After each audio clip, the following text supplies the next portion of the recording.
Kasusnya itu seorang pasien berusia 62 tahun datang ke rumah sakit dengan keluhan sesak napas yang parah dan disertai dengan riwayat penyakit paru obstruktif kronis atau PPOK. Dan setelah dilakukan pemeriksaan, pasien didiagnosa mengalami kegagalan pernafasan akut dan harus dirawat di ruang ICU. Pertanyaan pertama, penata laksanaan psikologis yang diberikan. Yang pertama, pemberian dukungan emosional. Tim medis dan perawat dapat memberikan dukungan psikologis dengan menunjukkan empati, mendengarkan pasien, mendukung pasien, dan memberikan rasa aman. Yang kedua, menyediakan informasi, menjelaskan kepada pasien tentang kondisi dan prosedur yang sedang dijalani, dapat membantu mengurangi kecemasan dan disorientasi. Yang ketiga, pemberian obat anti kecemasan. Jika kecemasan pasien sangat berat, pemberian obat anti kecemasan atau sedatif dapat digunakan sebagai bagian dari penata laksanaan medis. Yang keempat, keterlibatan psikolog atau konselor.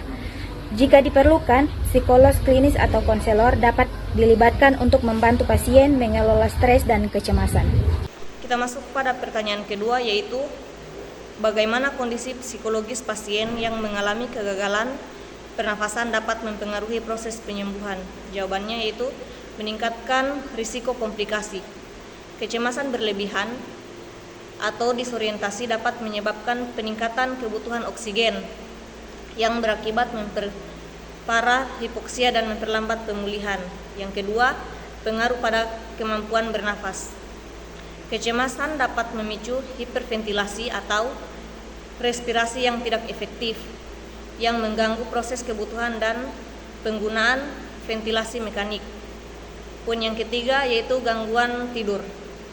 Stres dan kecemasan dapat menyebabkan gangguan tidur yang berakibat pada kelelahan fisik dan mental sehingga menghambat proses penyembuhan. Kita masuk pada pertanyaan nomor 3, yaitu sebutkan strategi yang dapat digunakan untuk mengurangi kecemasan pasien di ICU dan menjelaskan pentingnya pendekatan tersebut. Strategi untuk mengurangi kecemasan pasien di ICU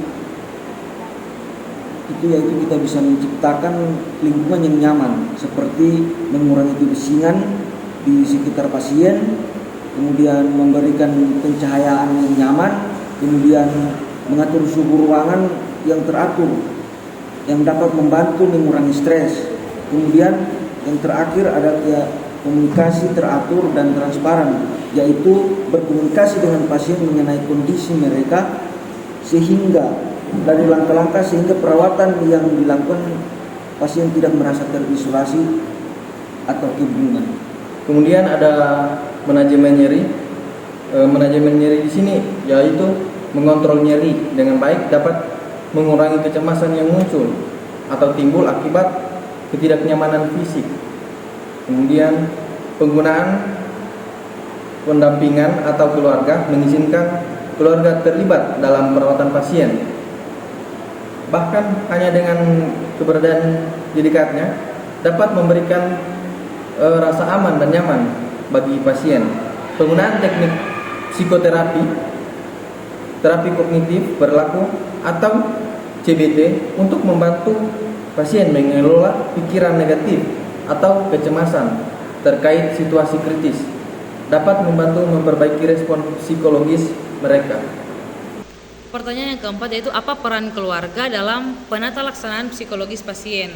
Nah, di sini ada beberapa poin yang menjadi peran keluarga dalam penata laksanaan psikologis pasien pada kasus tersebut.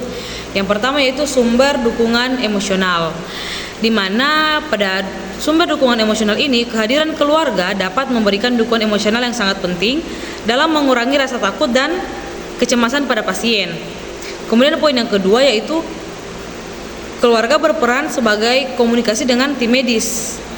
Keluarga dapat membantu tim medis memahami kondisi psikologis yang dialami oleh pasien untuk menjadi lebih baik, serta mendukung pengambilan keputusan yang sulit terkait perawatan.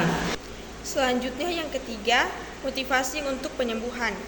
Kehadiran dan dukungan keluarga dapat memberikan motivasi bagi pasien untuk lebih kuat dalam menghadapi tantangan penyembuhan, terutama dalam kondisi yang berat seperti di ICU. Yang keempat, mengurangi isolasi sosial. Dengan melibatkan keluarga dalam perawatan pasien, mereka berasa lebih terhubung dan didukung, dan bisa memperbaiki kondisi psikologis secara keseluruhan. Jadi, pendekatan psikologis yang baik untuk dalam penanganan pasien kritis di ICU sangatlah penting, karena dapat membantu mempercepat penyembuhan fisik dan mencegah komplikasi psikologis yang lebih parah.